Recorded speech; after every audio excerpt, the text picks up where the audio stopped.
Hello, বিয়েবাড়ি মানে হচ্ছে জমিয়ে খাওয়া দাওয়া। তো চলো আমার দিদির বিয়ের কি কি মেনু হয়েছিল তোমাদের সাথে শেয়ার করি। প্রথমে চলে এসেছে চিকেন স্যান্ডউইচ, যেটা খেতে দুর্দান্ত ছিল, আমার মুখ দেখে আশা করি বুঝতে পারলে।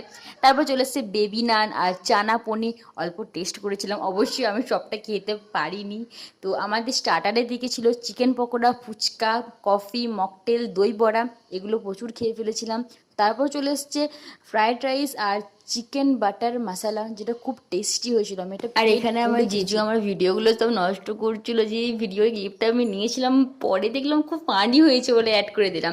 তারপর চলে এসেছিলো সাদা ভাত, ভেজ ডাল আর আলু পোস্ত। তো ভাত তো খেতে হবে অল্প, তার জন্য এরপর চলে এসেছে মাটন কষা।